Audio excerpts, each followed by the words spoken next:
Okay, thank you. So theoretically, we could leave the tables for this year, for 2023, as is, and no one would be harmed by that.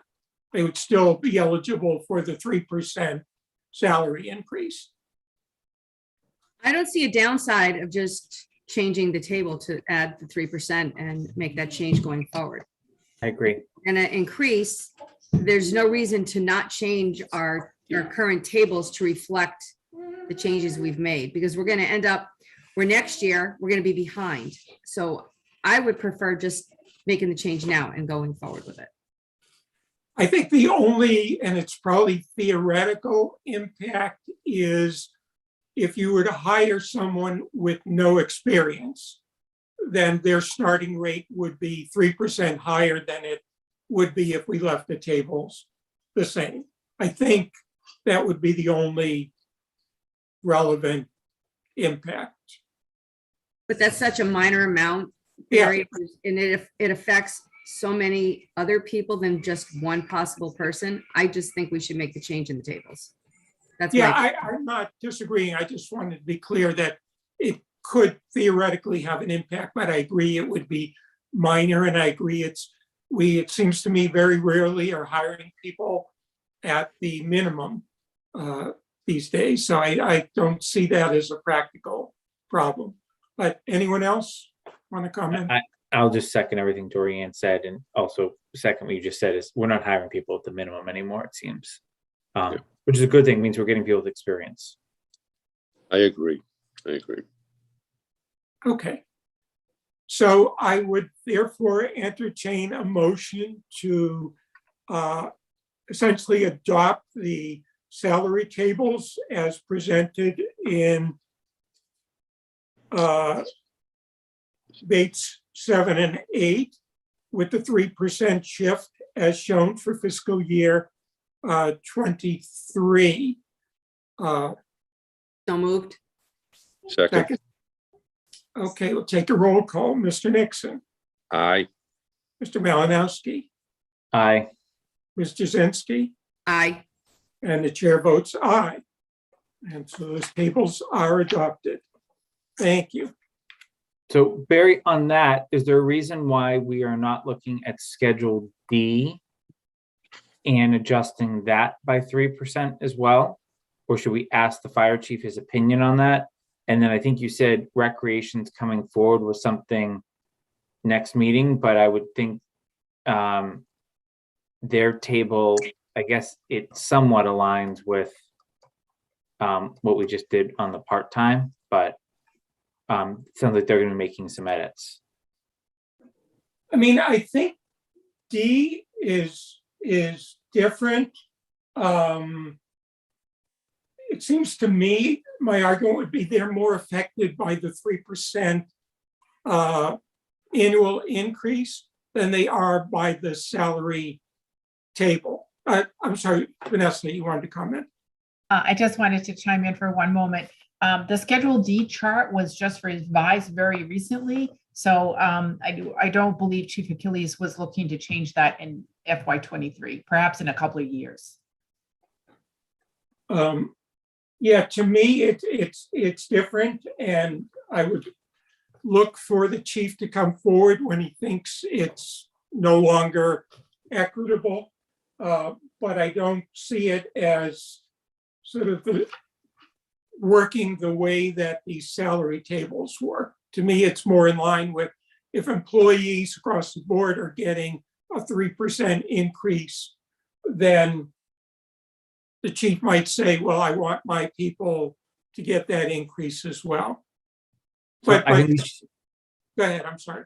Oh, sorry. I was just going to say, I think we just should be clear with him that we have not adopted a change to that, just so that there's no miscommunication, and that he knows he either has to bring something forward for personnel board to examine this. I know it was just examined for the first time in 15 years last year, so I hear Vanessa's point, but everyone else and every other part-time employee just got adjusted theoretically with their chart. So I just want to make sure we're being transparent with that part of the process. Okay. Yeah, I mean, the other difference is all the other people who were adjusted, I think, I might be wrong. Maybe not. I was going to say the other people are not exempted from the performance evaluation piece, whereas the people in Schedule D are pretty much. But this to me, I have no problem with advising the chief that we are adjusting these tables and asking him if he thinks he needs to do something similar for Schedule D. I have no problem with that. And my other question on that, Barry, was just, I know we pay federal minimum wage, but are we gonna look at some point really just lining up with Massachusetts? I get we follow federal, but to be paying people 11, 12, 13 even, which is still dollars under minimum wage, I just feel like we're behind the times there. Again, it's a small population of employees, but I would just ask the board to consider that in the future. Yeah, I think the problem is that if you were to make a significant jump in the starting, that it affects the whole table. So then it could have a domino effect on, you don't know what the total cost of that would be. It's something we'd have to look at to make sure that we weren't ending up costing the town a huge amount of money to do it. But I don't know that it would, but that would worry me a little bit. But I certainly take your point that I don't think we're hiring anyone at $11 an hour, or we're going to have a hard time finding anybody who's going to work for $11 an hour today. But obviously the reality is, we talked about, we tend to hire at the midpoint, or certainly not at the bottom end of the range as it is. So in reality, but I think as part of the salary study, the sort of second part we're going to talk about, I think that's a piece of it. That what do we, where should the bottom of the range be in light of what the minimum wages are at the state and federal level. So that leads to the second part of the discussion on the salary survey. And in talking to Mark and Vanessa about this, we have some concerns about what we sort of roughed out at our meeting last time about sort of doing that all internally. The data collection is part of that, and I think we're all comfortable that that's something we can do internally in terms of going to the comparable towns and getting the raw data. What concerns us is our ability internally, and frankly, the lack of expertise we have internally in analyzing the data.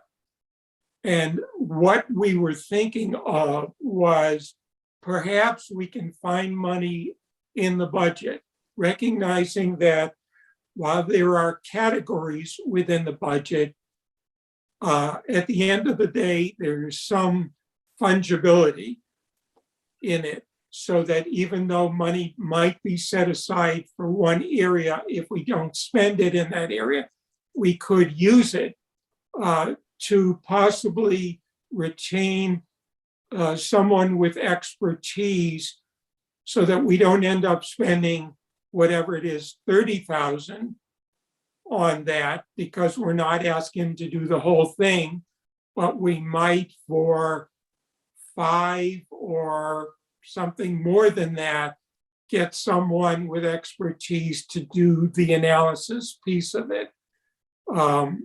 And I guess I would feel more comfortable with that. And frankly, I don't know whether it's realistic for the amount of money we might have available, but to see what we could find in terms of people with expertise to do the analysis piece of it. So I'd be interested in what other people on the board think about that approach. Do we have any idea of what the cost would be? I'd open it, Vanessa. I don't know whether you've had an opportunity to gather any information as yet. No, not at this time. We have not done that piece yet. We wanted to see what the board was comfortable with, and that relative to narrowing the scope of what we would pay a consultant to do. So we were waiting until after this discussion to do it. I will say that in the budget that is proposed for the personnel board next year, there is $5,000 for consulting services. So, we didn't really have anything else planned for next year besides this for that line item. So there is at least that much funding available. Right. And we don't know how much we'll spend next year on tuition reimbursement or employee development, or, those are unknown. So we really at this point don't know how much we would have to spend.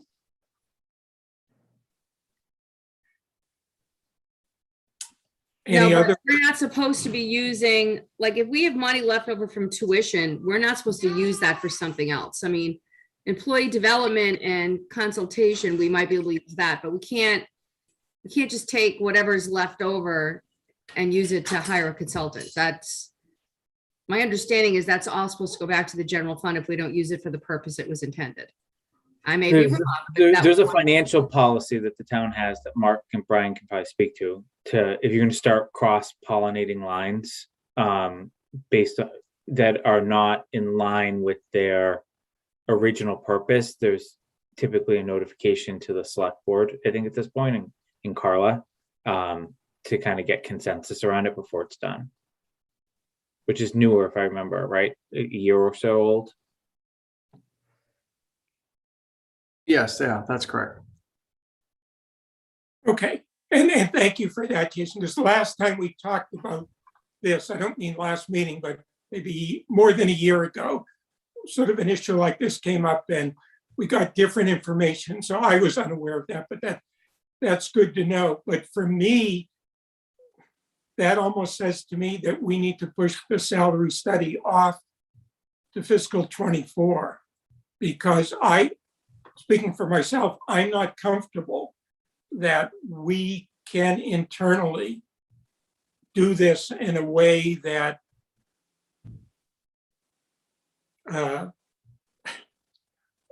we're not trained to do this.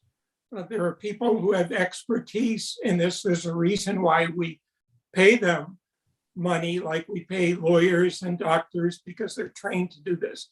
We don't have anyone internally who has that expertise. And yeah, we could all sit down and gather the data and say, it looks like we should be here, but I wouldn't feel comfortable with that. That's just me, but I'm open to what others have to say. I think the first thing we need to do, Barry, is find out who does that type of work and find out what the cost would be. I mean, Yeah. otherwise speculating on it. Yeah, I think that's fair. We can find someone for $5,000. I'm open to that. So I think it's a worthwhile exercise to see if there's someone who we could get. Vanessa? I did want to mention to the board that we have not spent anything so far this year out of the consulting line in the FY22 budget. So if this is something you wanted to bridge over this fiscal year and next fiscal year, you would have, approximately $10,000 to combine it together. Although the second 5,000 isn't available until July 1st. It requires a town meeting vote. Right, assuming our full budget passes. Yeah, and it's sort of like hiring someone and telling them that town meeting we're hiring you now, but town meeting may not approve a new position, and so you may be out of work. I mean, it's sort of the same thing. I mean, I think it's highly unlikely, given how small our budget is and how little money we're talking about here in the general scheme of things. I think the risk is pretty low that our $5,000 is going to get stricken from the budget at town meeting, but I suppose it could happen. I like Dave's approach. I agree. We don't have anyone internally to do this, right? And let's just do it right. I like Dave's approach. Let's try to get an idea of how much this really is all in. And then I think it's easier to then talk about strategy of whether you bridge 2 fiscal years. But Barry, just to confirm, you said FY24. FY24 meaning that's when it would be effective, correct?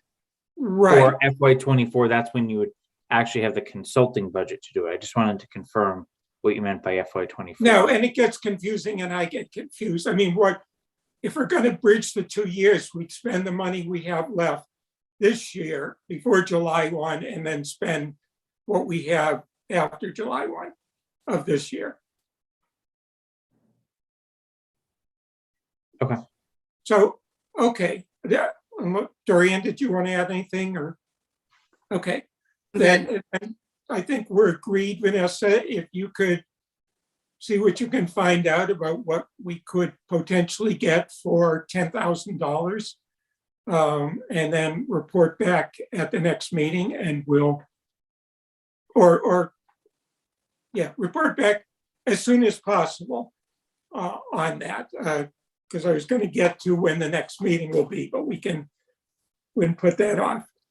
Okay, Barry, we'll do. let's not lead with we have 10,000. Let's lead with what are our options, and let's get a menu of what we can get, because these Exactly. vendors are Yeah, very we don't good. discuss that with vendors. Yeah, We don't making tell them sure. how much money we have. Yeah. We should. Agreed. Get the Agreed. quote first. Agreed. Anything else on salary tables? Okay, let's move on. I know we have a lot of people waiting. So let's move on to new business. First, we have a request from the Board of Health to classify a new position, and I will give the floor to Ms. Malinowski and say goodbye to Mr. Malinowski. Yeah, so Barry, maybe I should just explain. I'm planning to recuse myself from this discussion, given that my wife is the chair of the Board of Health, and while I don't believe it would violate any state conflict of interest, I think it's in the interest of transparency that I recuse myself from this discussion in the eventual grading of the position. So I'll ask Vanessa to move me out of the room and I'll rejoin you whenever you're done with Chelsea. Okay, thank you, Jason.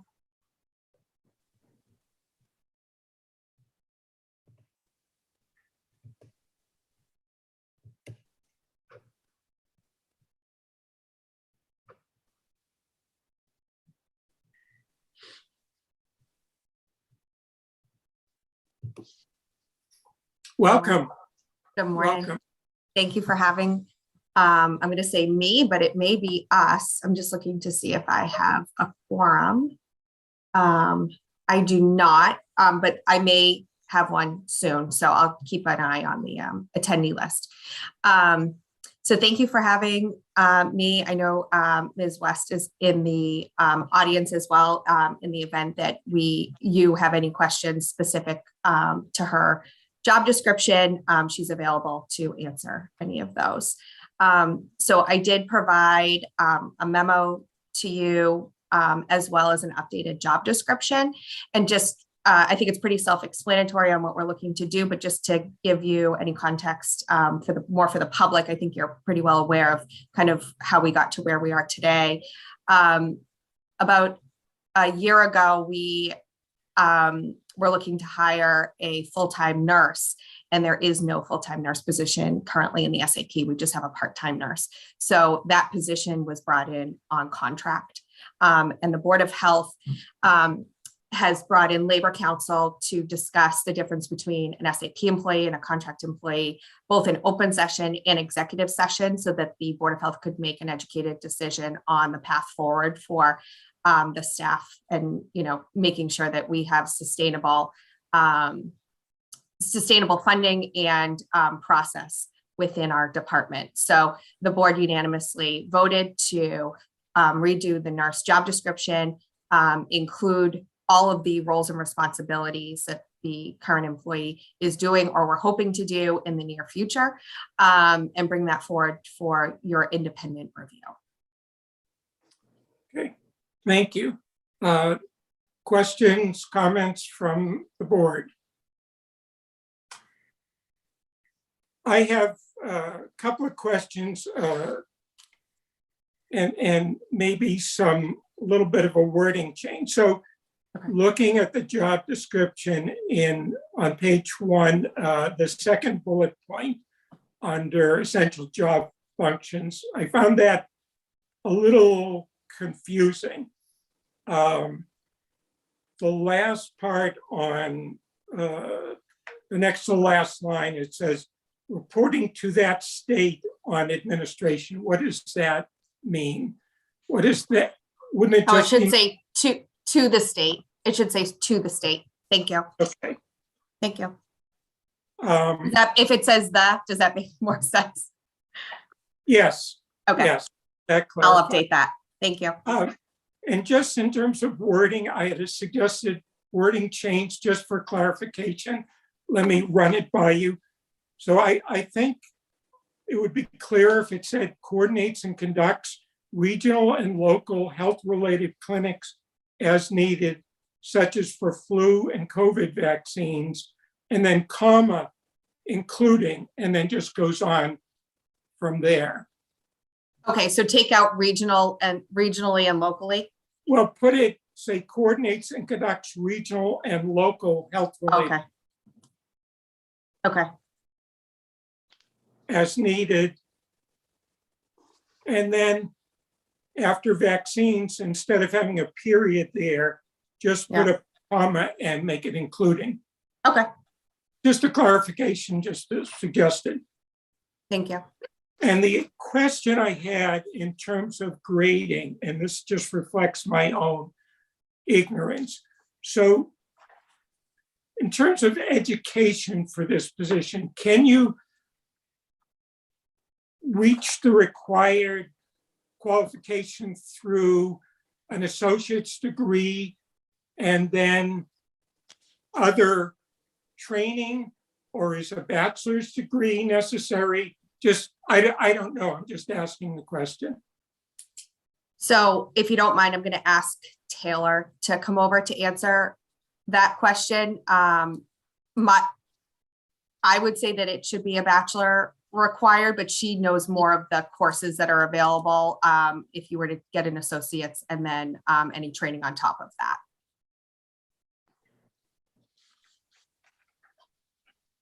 Hi, good morning. Good morning. Thank you for having me.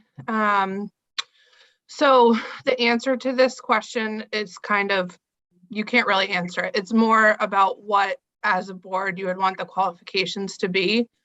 But based on experience, and we had decided that we wanted at least, what did we say, Chelsea?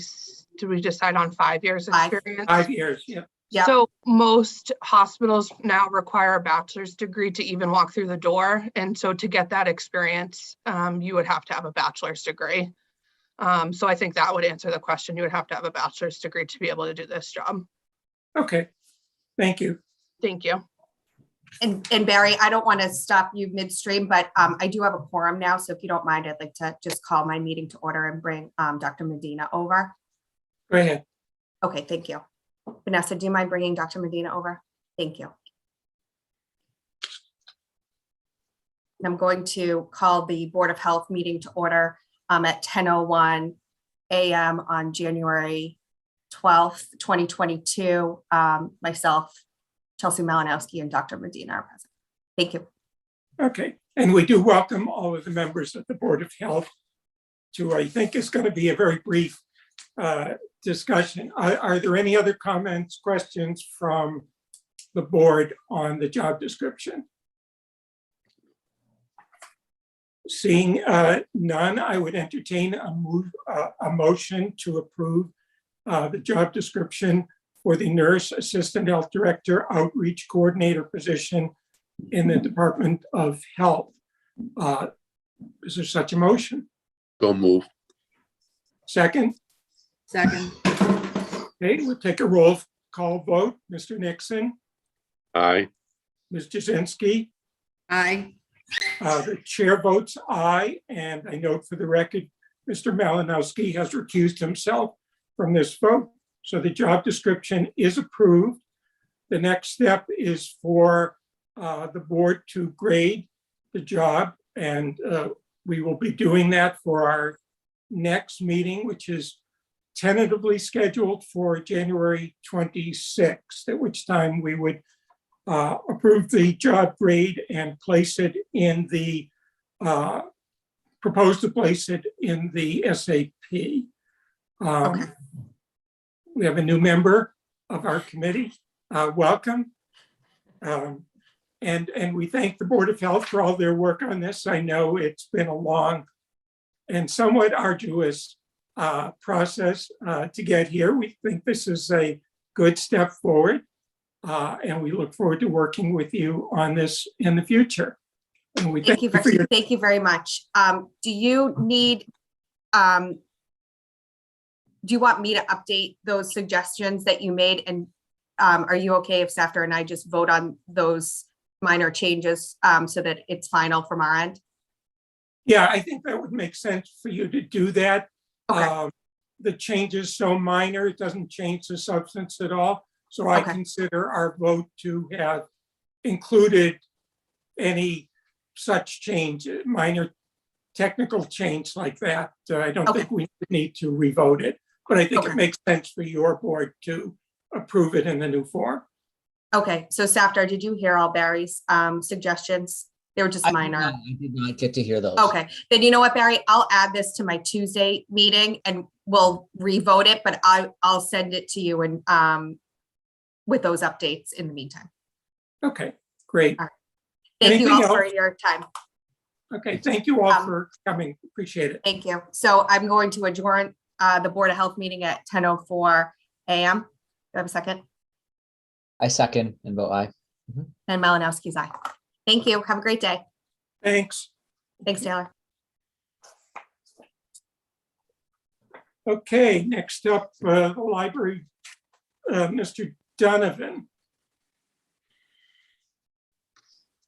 And you can, obviously, Jason needs to come back in.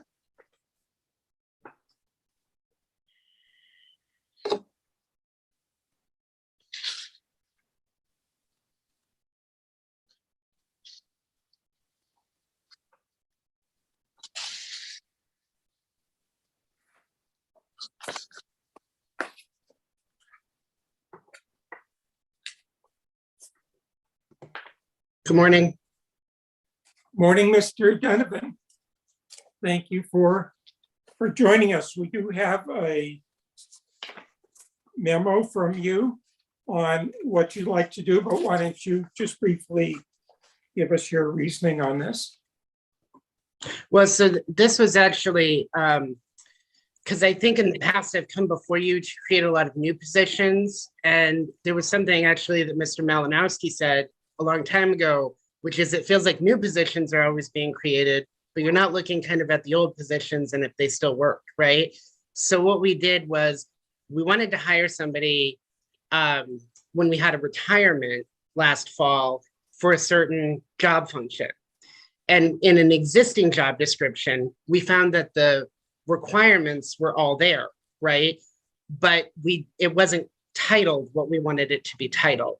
So the library trustees discussed this issue, and what they decided was to hire the person under sort of, I guess, the defunct title. And then we'd like to request that for the SAP update at town meeting, that the position be changed.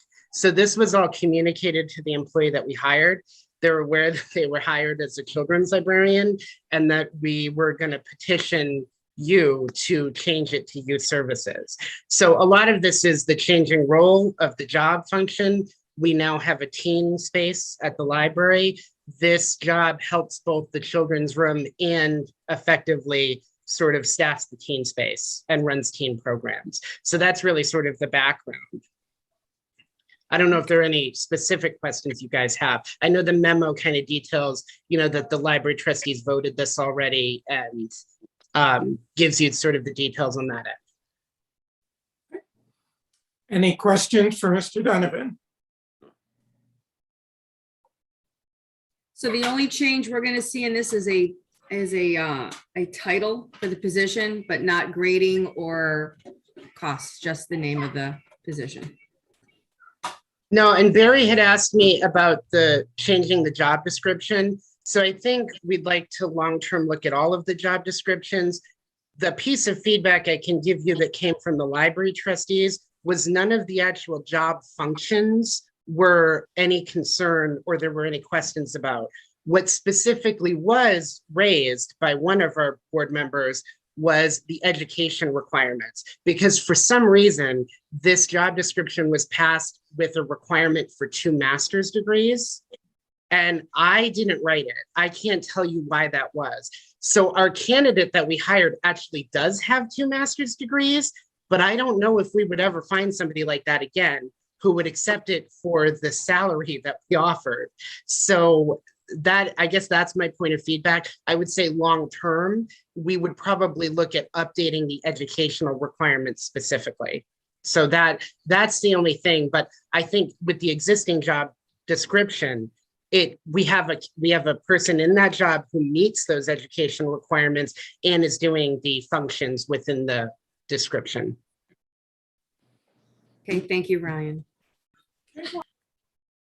Any other questions?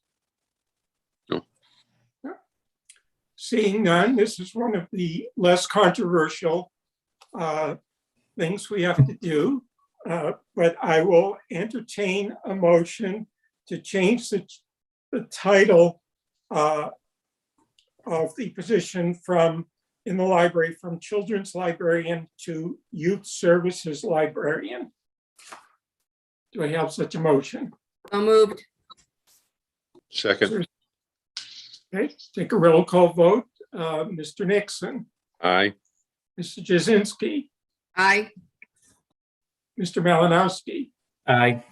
and the chair votes aye. It is approved. Thank you, Ryan. And Ryan, you will stick around for the last item on the agenda. Yes. Thank you. I never set out to be controversial, just for the record. So I appreciate. We appreciate that, and we'll remember it next time you come before us to change some job descriptions. All right. Now to move on to Mr. Haggerty and a change that he's seeking for a pay rate in the town clerk's office.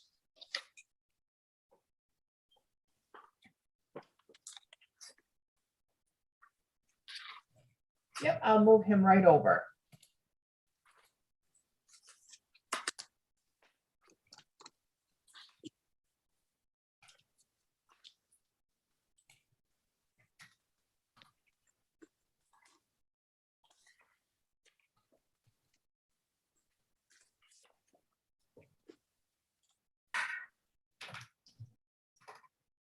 Hello. Good morning, Mr. Haggerty. Why, and we've all obviously seen your memo. Is there anything you want to add to that to explain what you're asking? No, it's very straightforward. Mrs. Battle has agreed just to help fill the position temporarily while we look for people outside. We did not have very unusual from our prior searches. We did not find anyone that I would want to bring in here, and her situation changed. She agreed to assume the position on a permanent part-time basis. Essentially, this will be job sharing. She will work less than the 19.5-hour positions.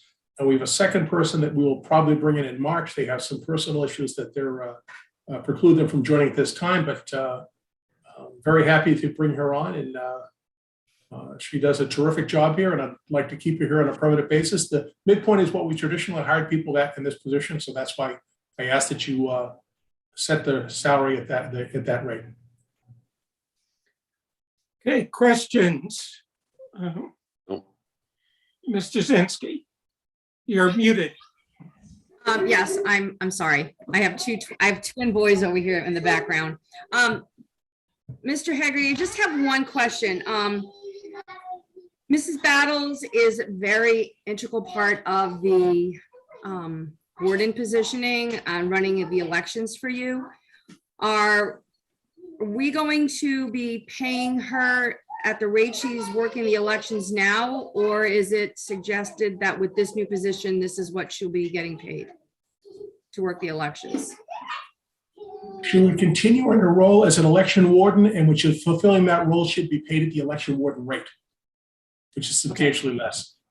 So those hours would remain the same in addition to this part-time position in your office now at a different rate of pay. So she'll be getting correct. 2 different rates of pay for 2 different positions.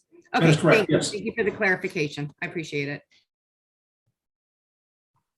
Any other questions?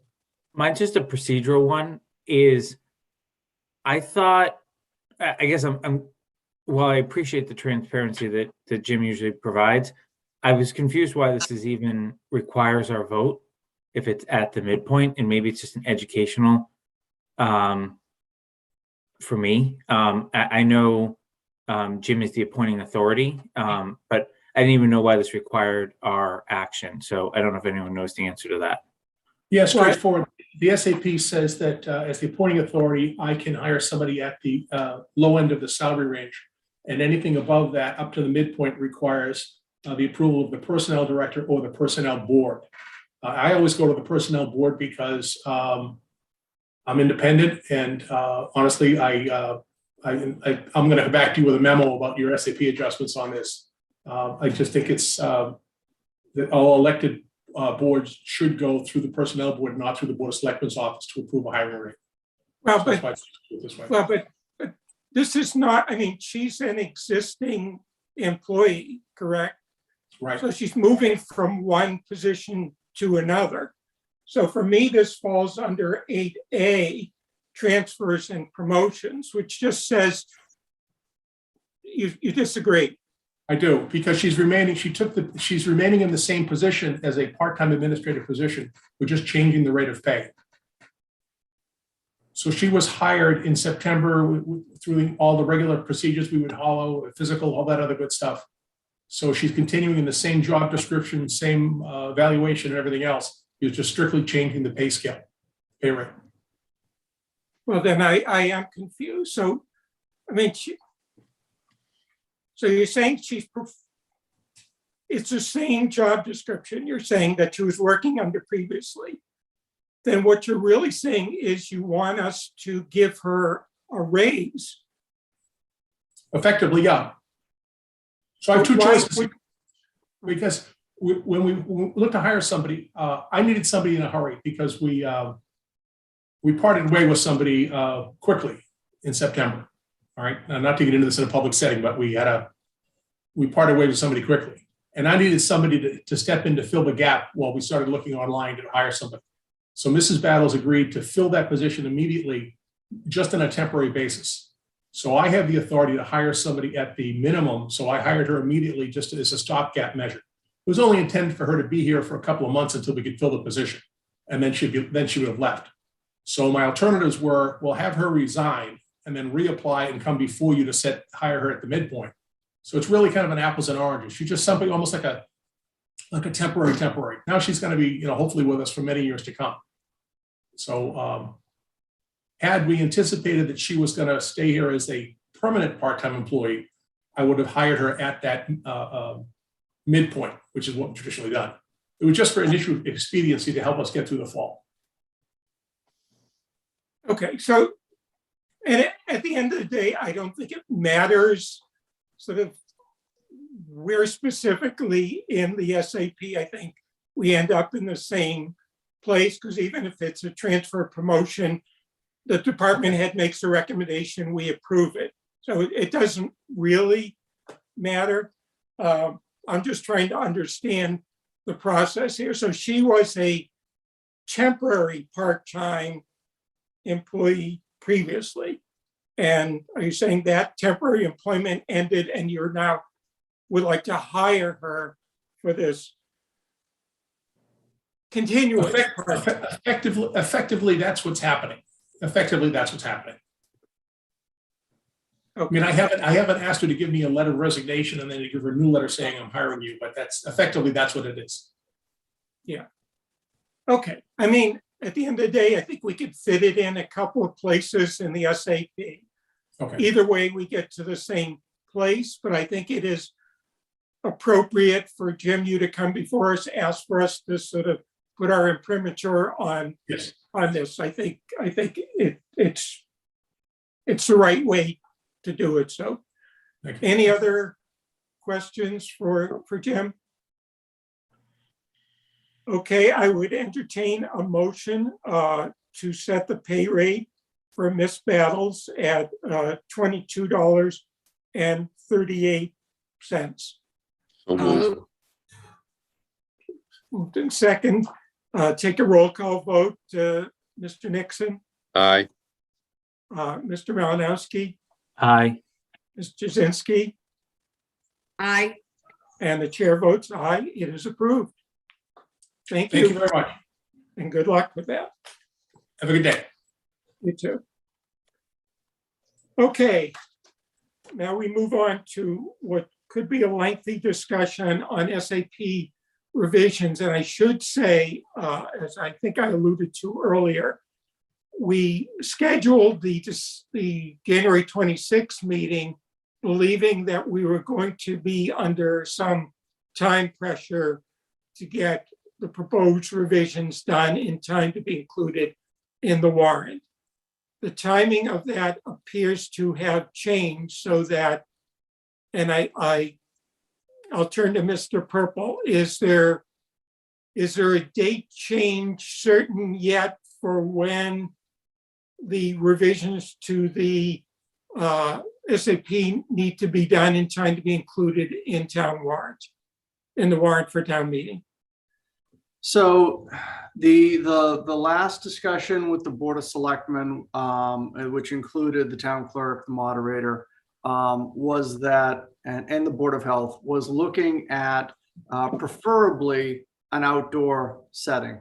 So that shifted the looking at the dates, hopefully somewhere between the end of April and say the third week, end of May, somewhere in that range. And we're trying to do some outreach, try to get a sense of, what date works, because, you start to get into, graduations and all of the things that, that the spring and, brings with it. So it just becomes more difficult to find a date. You get into sports schedules for the kids. So we're looking at that right now. It was going to be that, we need to have something locked up, from for article sponsors, probably, close to the end of February, at latest. The selectmen need to be finalizing that warrant beginning of March. It may get you another 2 or 3 weeks, so it could be closer to the, to the end of March, third week of March, by the time everything needs to be back in and have a chance to have it reviewed. Okay. Thank you. And I bring it up just when we get to our calendar, we may talk about whether we need to have the meeting on January 26th or not. But we can talk about that when we get to calendar. So you have in your packet a couple of documents. You've got a marked up SAP, which reflects the change to 7A that was previously approved by the board, as well as some other proposed changes. There's the wording change that we don't really have to concern ourselves with, changing Board of Selectmen to Select Board. And there is some other substantive changes that have been proposed by Mr.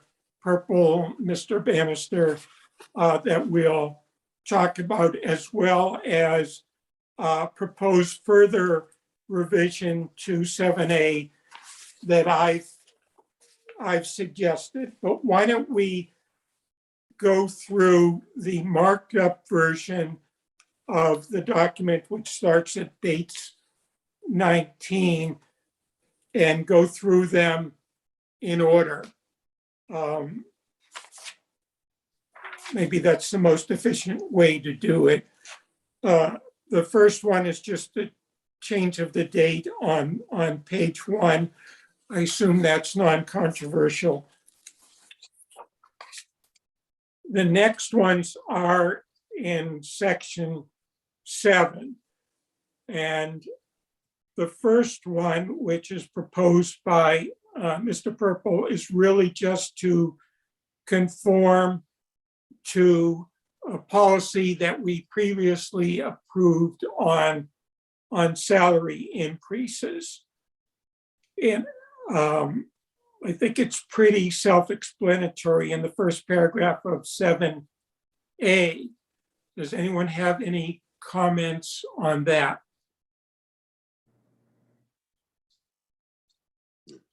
Okay. Seeing none, we'll move on to the language that we've been previously dealing with in the third paragraph of 7A. And you saw the memo that I prepared on this, and the two issues that I realized that I had with it. And anyone have comments on that piece of it? Again, I believe the omission of the last sentence was inadvertent. I don't think we ever had a discussion about taking that out, that, we essentially need to approve any salary change. And I don't know why we'd want to give up that.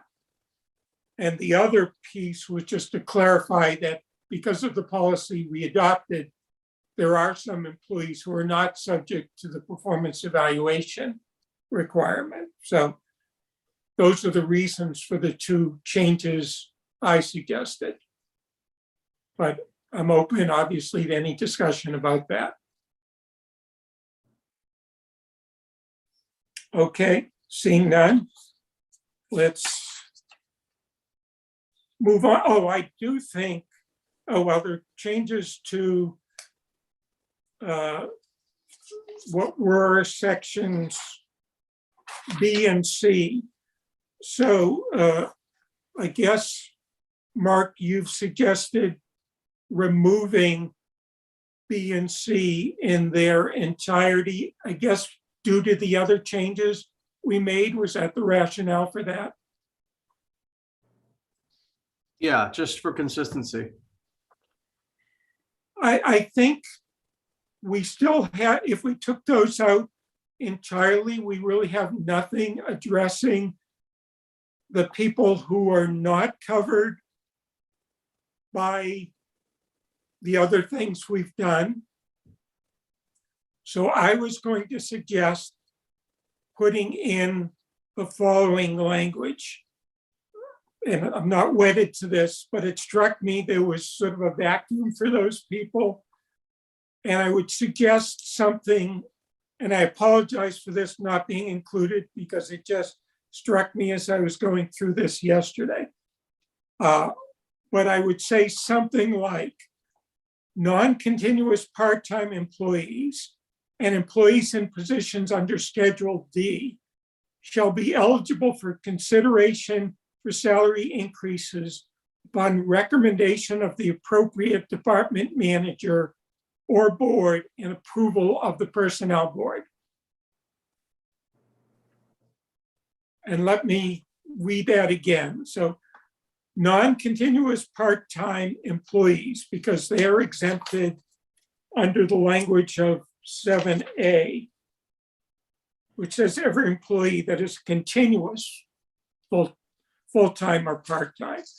So I say non-continuous part-time employees and employees in positions under Schedule D shall be eligible for consideration for a salary increase upon recommendation of the appropriate department manager or board and approval of the personnel board. Does that make sense to people? Makes sense to me, Barry. Yep. I think we need a mechanism for, people who are not covered by the rest to get salary increases. So this would attempt to do that. So I put that in, I guess, as 7B, the new 7B.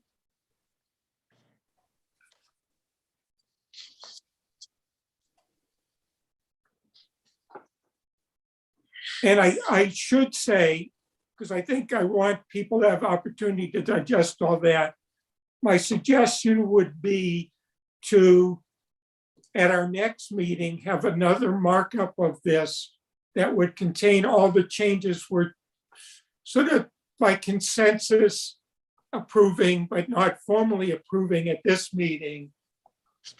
So we'd have a format we could approve an entire revised SAP at our next meeting. That's how I propose that we proceed. So I don't want anybody to feel they're committing to any change at this meeting. We're just sort of nodding our heads and saying, yes, that makes sense. And then at the next meeting, we'll have a document that contains all the changes and we can vote yay or nay on any of them at that time. Okay, moving forward. And again, obviously, there may well be changes we're going to talk about to vacation pay and sick leave.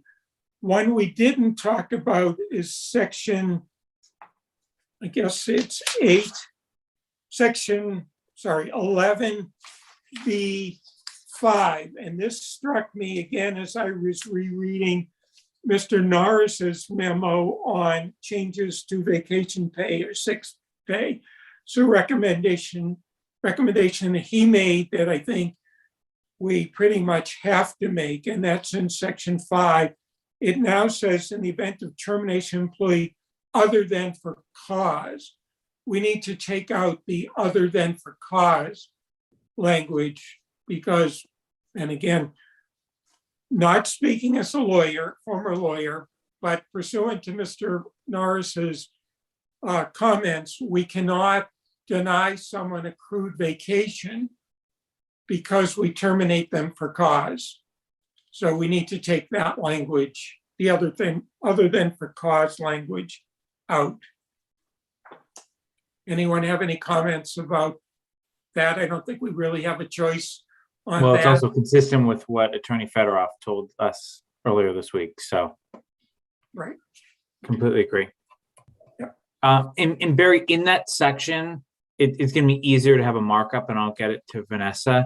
We did, as we were talking to Attorney Fedorov, denote some inconsistencies with references to sick leave that we'll call out. It doesn't change anything. It just, there's conflicting wording in there that I think everyone knows what it means, but I'll send those along for the next meeting for consideration. Yeah, I do recall that it says you can't get any sick leave benefit at termination, and then it provides for 20% at termination. Which is at retirement. So it's just at retirement, right? Yeah. Yeah, that's one that I recall. But yeah, thank you for pointing that out. Are we also looking to add Juneteenth possibly to this SAP version for the next town meeting? Possibly. Might be another change that we were proposing. Yeah, Okay. no, as I said, there are going to be several changes on the vacation and sick benefits that obviously we don't have before us now that we'll talk about. And we may need another meeting to finalize that. We'll see how it goes. But yeah, those are sort of open items. Next, we go to, I think, section 13, and these are changes proposed by Mr. Purple and I think Mr. Bannister. So I will turn it over to Mr. Purple, I guess, to explain what they're trying to accomplish here.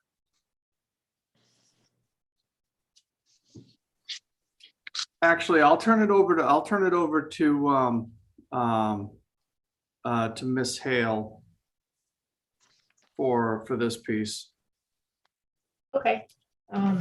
Sorry about my video, but am here.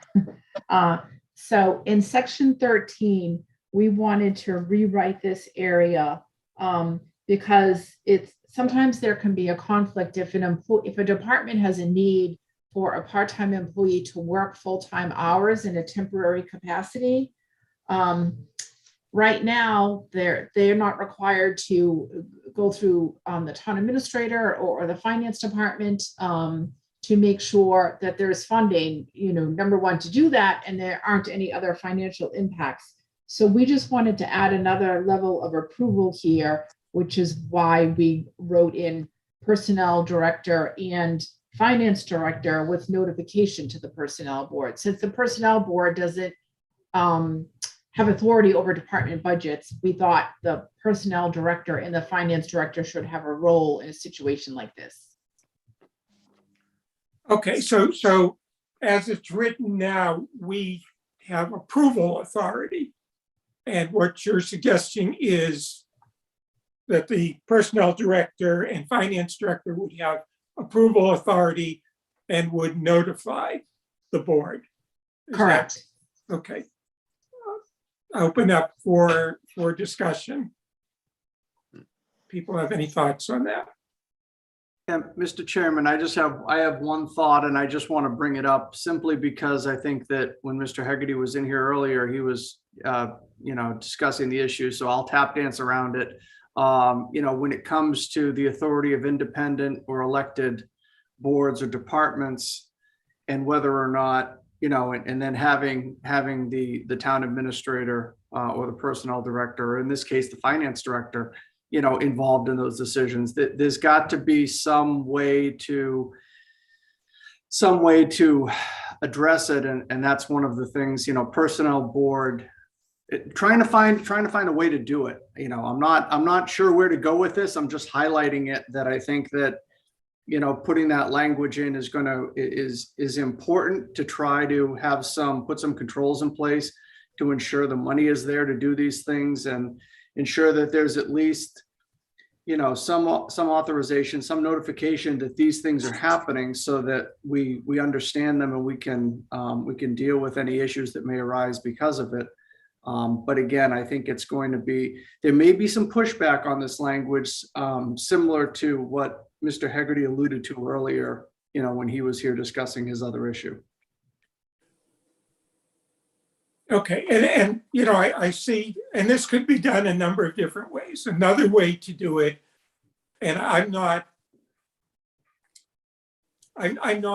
fighting to keep authority with the personnel board, but that's not the issue. But it could be that they have to provide prior notification to the personnel director and the finance director, so that if it came to the personnel board, you would be able to say, it would have this financial impact, and therefore we don't think the personnel board should authorize it. I mean, that's another. Yeah, and I think notification versus authorization may take away the issue. That's what I'm thinking. It may be less of a sting maybe Right. less contentious that way. Right. So that would work for you to do it that way, that they have to give prior notification to you and to Brian or whoever it may be. Yeah, I prefer to have authorization, but yes, I think that's a more, in principle, yes, in practice, authorization works. How do other members of the board feel? I believe we need some type of protection to make sure that we don't have part-time employees who work under their department head and they end up working too many hours to where there's a possibility it could cost the town thousands of dollars, where they end up with full-time benefits. And I think that's what we're looking to protect here. Barry, I understand your point of view on this. I believe that would probably be the best step to take to start us off and see if that works. And if it doesn't, then go to Mark's suggestion. But to me, it's not important who has the authority. It's to make sure that the town is protected, that we don't make some part-time employee a full-time person because they work too many hours and then it costs thousands of dollars for benefits. That's my concern. Anyone else? Well, Jason? Yeah, I was gonna say, I think we start with the word notification, right? We start to, but I think there's an equity issue here too, right? To make sure that one board or committee isn't maybe doing things that are inconsistent with another board or committee that has appointing authority. So I do like the idea of having consistency to the extent possible, but also respecting that we have a structure in place where we definitely have multiple elected officials and boards that do have certain responsibilities and authorizations just under whether it be statute or town bylaw. But I think Dorian's point is also well taken in terms of this is about creating a liability potentially for the town in terms of making sure that the benefits are accruing appropriately or not appropriately, and making sure that we're doing all things consistently. So I do think that anything we can do to encourage collaboration as opposed to silos is the best answer for all of us as taxpayers, but also in fairness to the employee, making sure that they are getting what they are rightfully owed. Yeah, I think the real concern here that has been echoed a couple of times is really on the part of Mr. Ballantyne. We run our benefits budget pretty tight. I know that he does carry some additional health benefit plans because there are things that happen during the year. There are changes, in lifestyles for our personal changes for employees that require we have to have additional plans available that we didn't really foresee, but we don't carry as much as we used to. That budget runs very tight. So if something happens and a part-time position all of a sudden becomes full-time eligible, that puts us in the position of potentially having to find money that we don't have. And it trickles downhill to the reserve fund or trying to shuffle budgets around and everything. And it is better just to at least have a heads up of what's going on so we can at least provide some level of guidance as to whether we see this as being an issue or this is something that we could absorb. Okay. Anyone else? And before I go further, let me apologize to you, Brian. I was talking to someone yesterday about Roger Bannister. I think I've been calling you Mr. Bannister the whole meeting. I've been called worse, so that's okay. I apologize for that. It's all right. Okay, so if we said something like, due to exigent circumstances or for longer, subject to prior notification to the personnel director and finance director and approval by the personnel board. Would that work? I mean, we're not approving language here anyway, but something along those lines. That's what I would suggest. We just have to make sure we protect the town from somehow somebody not watching the hours a part-time employee is putting in, doing extra work, and then somehow the town is put in a position with a huge liability financially. I can't imagine that a department head would purposefully do that. But, things happen and we just have to protect the taxpayers, that's all. So however we have to word it, we have to word it. Well, and I'm comfortable that this board, if Mark and Brian come to us and say, this is going to cause a financial problem for the town, I'm comfortable that this board is going to say, no, we're not going to do that. So let me, go ahead, Dave. You were going to say something. No, I agree with what you said. I think that we tend to err on the side of caution. Yeah, I think all of us, although we have no clear role in the budget process or spending money we do in a broader sense, but not in a sense, we all take seriously the fact that decisions we make do have an impact and are cognizant of that. So I think for the reasons we talked about earlier, that at least as a starting point, the best way to handle it is require people to let Mark and Brian know what they're going to do. And then Mark and Brian will take seriously their obligation to let us know if something that's being proposed is going to have an adverse impact on the town. And then, we can decide that. And if we, in practice, learn that it's not working that way, that Brian and Mark really need to be able to say no at the outset, and we can change that. Yeah, I know you're not looking to give personnel board any more work, but I think that in the decentralized way that we govern and that, that we're set up in this structure, personnel board is the one thing that cuts across all, appointing, elected. So, not to give you more work, but again, you seem to hold the keys to the car for all of those things, regardless of your appointing status. So there may be some instances where it rests more with this board to get to the consistency level that I can't remember if it was Ms. Jasinski or Mr. Malinowski that mentioned the consistency issue. Yeah, and I think that, that's on us. That's part of our job to make sure that that's being done. And so B would be sort of the same thing. We'd structure it the same way, I think, without going through all the discussion again. If someone's asking for additional compensation, obviously we want to know that Brian is comfortable with that. And so Brian's going to tell us if someone says they want to pay this person as if they're a full-time employee, and Brian's going to say, we don't want to do that for this reason. So I think we'd structure it the same way unless people feel differently. Any other discussion on this? Okay, moving ahead to 16F.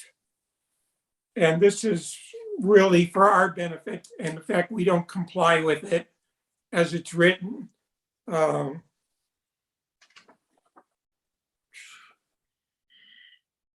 Changes to the classification schedule are supposed to be made 6 months before town meeting. I don't think, at least the time I've been on the board, we've never met that requirement. So this would change it to 3 months, which we might have a shot at complying with. Any discussion on this, Jason? Yeah, so I just know from participating and talking with other boards and committees, our change from 2.8% to 3%, the timing of that was awful. Like, just to be completely honest with you, obviously not a huge change. Obviously, it was favorable to the employees. I don't think any employee was arguing with it. But basically, all the departments, I think, had submitted their budgets and then had to resubmit, because everyone, even those with union employees, have SAP employees as well. So there's no way it's going to be 3 months before and actually be helpful to Brian and Mark. So what I would propose maybe is a friendly amendment to this, and not ring fencing us to a date or a month ahead of time, but just say, in collaboration with the town finance budget cycle or something along those lines, the personnel board shall vote an annual adjustment prior to the date that initial department budgets are due to, I don't know, Brian, if it's to you or to the town finance team. That way we set an initial rate. And then if conditions like this year require an adjustment, like let's just say we went from 2.8% to 5% for some reason. We can always, it doesn't say we can't adjust it after that date, but I think we should take a vote prior to the budgets going in, because I just can't imagine having to have redone however many budgets you have, Brian, for a 0.2% change like we had. Let me ask a question. Why does there need to be a date in here at all? So I don't think there does. Historically, there just has been. One of the reasons that we wanted to rewrite this particular section was when the town moved town meeting up to March. Although it was only a difference of a few weeks, it shifts everything earlier in the year. And historically, this board, put a lot of dependence on the salary I would do for other comparable communities and what they were proposing to give to non-union employees. So it's impossible for us to get that information 6 months ahead of time. So that's one of the reasons we wanted to change this. I think Mr. Malinowski's rewrite of that particular area would be excellent to tie it to the town finance team in the budget cycle. I just want to explain why we were looking to change it, that 6 months is difficult to get comparable data. Yeah,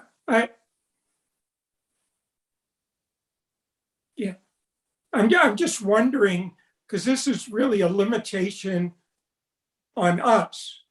And we have sort of the conflicting pressures of the point Jason made, that people need this information to make budgets, with Vanessa's problem that other towns haven't set theirs yet, so she can't get comparable data. But I'm just, why are we sort of twisting ourselves in knots with having any kind of deadline in here? Why don't we give ourselves the flexibility to do it when we think it needs to be done? I mean, who is this date serving? I guess is my question. I guess that's what I thought I was accomplishing with my language, is that we would make a preliminary recommendation based on whatever data we have as a placeholder. It could be zero, Barry. Right? Like if we don't have the right data, we just say budget zero, everyone across the board. And then when we have the right data, so, Vanessa's gone out and done surveys, et cetera, it doesn't preclude us from voting a new number once we have complete data. But I think it kind of puts the ball in our court of at least signaling where we're at the time initial budgets are due, and then outlining a process to get to a final number if we're not confident that we had the right data when we made the initial action. Yeah, I'm not sort of arguing against your language. I don't have a problem with it. I'm just wondering, what is the benefit to us of having any date in here and any time constraint in here? Who benefit? That's what because it create you're basically creating a situation where either Brian or Mark are going to set the rate on our behalf, or you're going to have individual departments using different numbers that they think is appropriate for the budget cycle. So it allows for a consistent application to all employees that are subject to the SAP.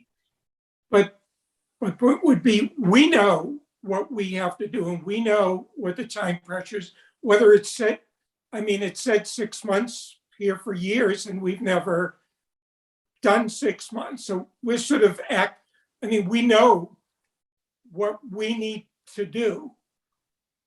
So putting language in here that says that, for me at least, and again, I'm always, doesn't accomplish much except potentially put a limitation,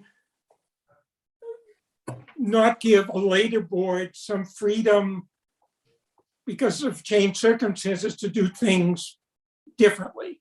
That's all I'm saying. I'm just saying that I don't understand what the need is to put any date or any time schedule in there, because we know what we have to do. So And maybe it's simpler to simply articulate that it's, you know, that it's your responsibility to do it. I mean, if you were to ask Mr. Ballantyne, he would probably tell you it'd be great for him to know in September, October, before we send out, you know, the notice to the departments of what we like to see from them in their budget, so that we don't have to, I think, as Mr. Malinowski had said, go back and touch these budgets, you know, 2 and 3 times because we're changing percentages all the way through, you know, for consistency. But we don't have that information in September and October. So it's a little bit of a moot point. And because we've moved the schedule up, so now town meeting is in March, you know, it makes it that much more difficult to try to hone in on a number any earlier than right around now. I think what I would do is just, for sake of ease, is take Jason's tack and not assign a date. And then, you know, again, with Jason's suggestion, go with a 0%, because a 0 is really easy to figure, right? That no one has to really do any work. So when they finally get a percentage, they only really have to do it once. We do have to still swap papers, but it's a lot easier than in the past. What we've done is set, I think what someone said is I don't know, an arbitrary rate, and then we've adjusted that. So that's maybe we could avoid that, make it a little more efficient. Yeah, I think that's better. That way there's a little more consistency. okay. All right, fine. Jason, why don't you draft it and get it to Vanessa, and she'll include it in the document we see at our next meeting. Okay, but I think Barry, what Mark and Brian just said, if we're gonna go with a 0 in and around budget time, actually will accomplish, because it won't put us on the clock in October-ish time frame. It'll just say at some point prior to town meeting is I think where I'm gonna go with the language. If Brian and Mark are okay with that. Yeah, Okay. I'm good with it. I think you know your responsibilities, like Barry said. It's, you know that we have to have that number by town meeting. So, and we'll make the. Just to be careful with that, we need it by town meeting. We need it by the time the warrant goes to print and the budget is finalized. Right. Yeah, but I mean, it already says that, you know, whatever we do has to be approved at the next town meeting. So I don't know what more we have to say, I guess. But anyway, I'm sure the language Mr. Malinowski will come forward will reflect that. Yeah. Okay. I think the next one is section 18. And again, this was proposed by Vanessa and Mark. You just want to explain what you're trying to accomplish here?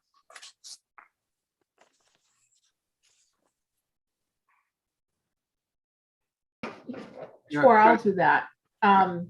We just wanted to make this section a little bit more concise. It just seemed to be a little bit wordy.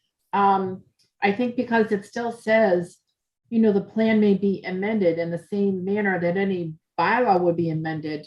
You know, we're not precluding anyone from coming to the personnel board during the course of the year and make suggestions. You know, it's anything relative to the SAP, except of course for a citizen petition, would be presented to the personnel board during the course of their discussions to amend the plan. So, you know, this was just our effort to, you know, shorten that paragraph a little bit, make it a little bit more concise. Comments from anyone? I like the change. I like the shortness, short to the point. I agree.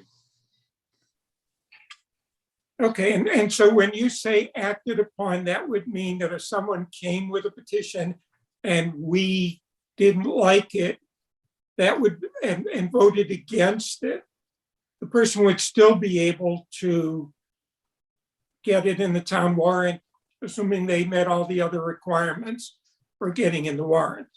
They could make that, yeah, they could look to make a motion to amend on the floor as well. So, which is a lot easier to do than trying to do a separate article, but sure, both ways.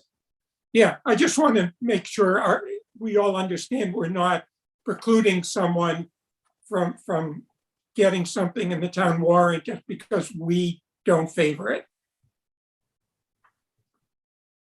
Okay. Understood. I guess everyone is on board with that, look like. Okay, and then the rest obviously looks like we'll be adding a position in Schedule A, the nurse position. And I should have said, Dorian, will you do grading? I've tentatively done it, and I think Vanessa has, but if you could grade the job description. I will do that with Vanessa. Okay, Vanessa? Yes, of course. Perfect. Okay, we'll get it done for the next meeting? Yep. Yep. Okay. And again, there may be other changes here. We may do something on the rec commission, and I may be missing something, but I think that pretty well covers the changes we want to consider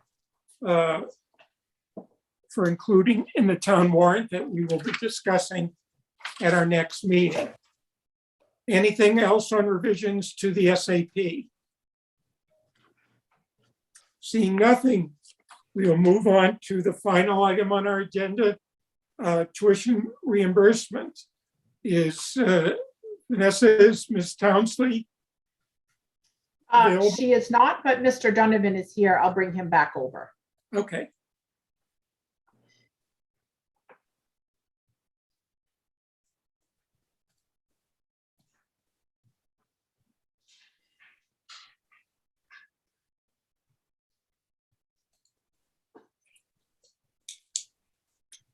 Hi, guys. I'm actually walking to Amy now, so we'll go on the meeting together. Okay.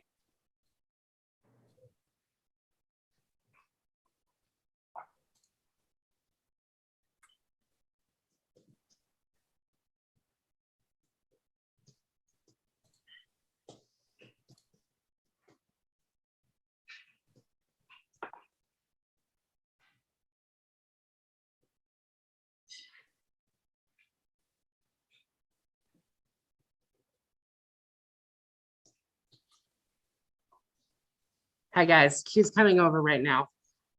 Okay. But if you want to get started, we can both hear you at this point.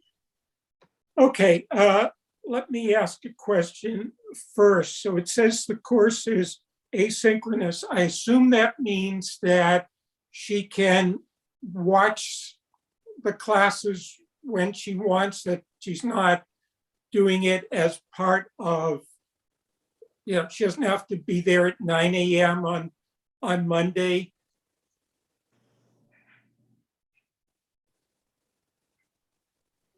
Yeah, it's not like a class that it's not like a video class to watch, but she can log in and do the work at her own pace. Yeah, I'm getting a thumbs up. Okay.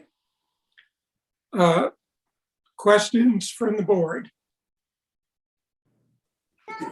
Is this a graded course? It is. Okay. Thank you, Ryan. You're welcome. I had two questions. One is for probably Vanessa. Is this the only tuition reimbursement request you received before 12/31? Yes, it is. And I did send out a reminder shortly before the deadline, just in case it was the Christmas week, in case it slipped anyone's mind, and I did not hear back from any other employee. Okay. And then my second question is, I think procedural, and I don't know who the right person answered is just in looking at the form at the top, it says to be completed by applicant prior to taking course. Yet it then talks about a course in the fall of 21, in the spring of 22. So are we being asked to potentially approve a course that started August, September, so retroactively, and then a course that's prospectively? Is that what's on the table? I Right. Oh, I'm sorry. no, go ahead, Vanessa. I think you're right on that, Mr. Malinowski. One of the quirky things, I think, with the way that this policy is written is that the deadline isn't till the end of December. So the personnel board in the past hasn't generally talked about these situations throughout the year. So, but I think you're correct in your assessment. Yeah, and I was trying to remember if we have approved one sort of retroactively. I mean, it's difficult for the employees to know by December of one year what course they might want to take in the fall of the following year. So it's hard. And I don't know if any of the other members can remember, or maybe Vanessa can remember, whether we have approved one retroactively or not. I don't recall specifically right now, but I will definitely go back and look through our records today. Well, I just want to pull out the policy quickly and see what we say in the policy. If I can find it.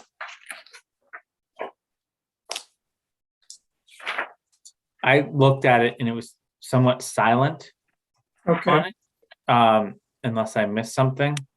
I have it open if you'd like me to share my screen, if that's helpful. Yeah, that'd be great. Okay, hang on one second.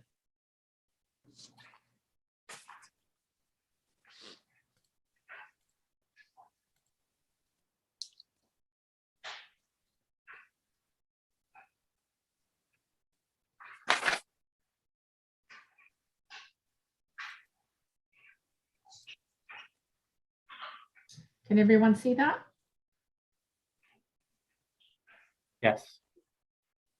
Yeah, looking at 3D.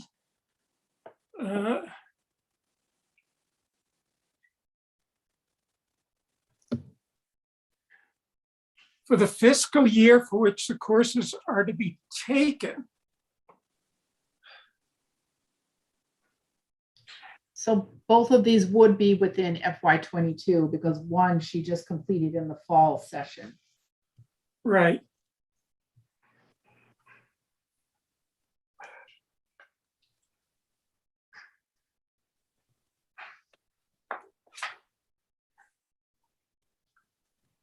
I mean, I Yeah. guess I ask all of this, right? Because I don't think we're more to clean up our process moving forward. I didn't know if there was any precedent about the past in looking back, but I guess just based on that title at the top of the form that we received in our packet, I would have thought we would have gotten two requests.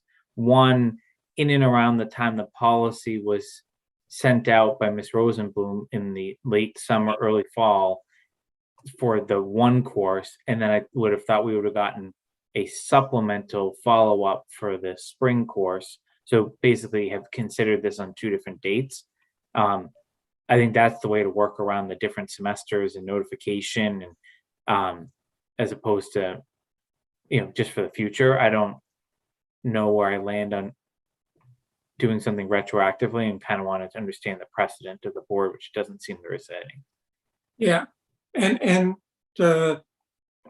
I think that's a good point. And I think, and I don't know if you were here for a lot, I don't think you were on the board for a lot of discussion. We struggled mightily with the deadline date because there's no good date to choose, and yet we have to sort of know at some point because we want to know how to allocate the funds that we have, and so that presents a problem in itself. So it strikes me that, much as it pains me to say this, we need to revisit the policy and possibly revise the form depending upon what we decide on the policy. I think, from the employee's position, it would have been difficult to know how to do this properly. Because you see the deadline and say, okay, last December, I didn't know what I was going to do. And I could have submitted something before the course, before I took the course, but seems as long as I get in by the deadline, I can see where there would be at least confusion in employees' minds in this situation. I completely agree, and I do not fault the employee at all on that. So I'm ready to motion it with the caveat that we look at crispening up the policy moving forward to make it clearer to the employees. But any other comments before we move the motion? If it's okay, if I just say one thing, Sure. part of the confusion, Mr. Malinowski, might have been caused by me, because my understanding in the past with talking with Mrs. Rosenblum was that this was sort of looked at as on an annual basis. So I think I told her to kind of apply with that in mind. So I'll take the hit on this, might be my fault. So I'm sorry. there's no one to take a hit. It's, Yeah. I think we have a job to do now. Yeah, it's certainly not clear from the policy. And so I don't fault anyone for this. I don't think there's any fault to be placed. So if there's fault, it's on us on not having thought this through more and being more clear in the policy. So I'll blame Ms. Rosenblum for that. Miss Townsley was very transparent. She discussed entering the program with me prior to applying. And so I want to say that she did everything right, at least on my end with what I advised her to do. So. Okay. Any other comment from the board? Nope. I will entertain a motion. Mr. Malinowski, you were going to make a motion. I'll move that the personnel board accept the tuition reimbursement request as presented in the packet, with the understanding that we will revisit our policies for next year related to the reporting of classes both prospectively and retroactively. Is there a second?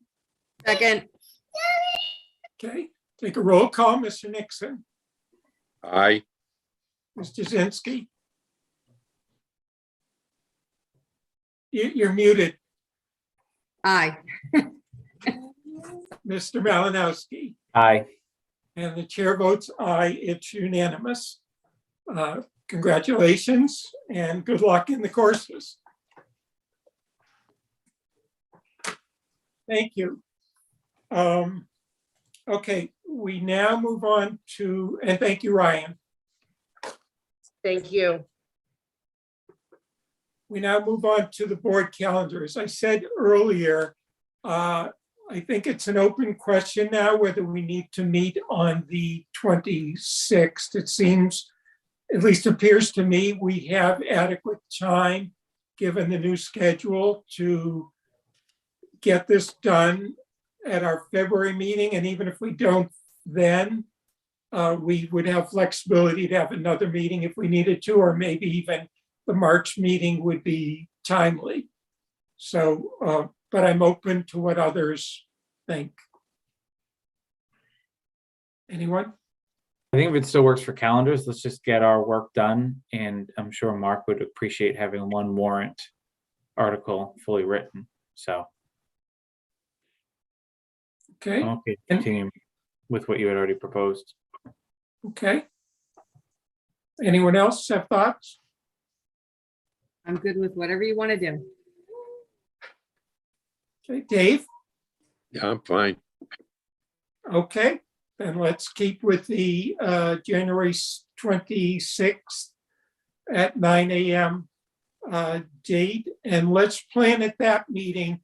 Let's just do SAP revision at that meeting and hold off the other items we've talked, tuition reimbursement, those other things. We can do those in the normal course, I think. So hopefully it won't be a 2-hour meeting on the 26th. That would be my goal. anyway. So if that's agreeable to anyone, is there any other business to come before the board? Nope. Seeing none, I will entertain a motion to adjourn. So move. Second, All in favor, Mr. Nixon, Aye. Mr. Jazinski, aye. Mr. Malinowski, Aye. and the chair votes aye. We are adjourned.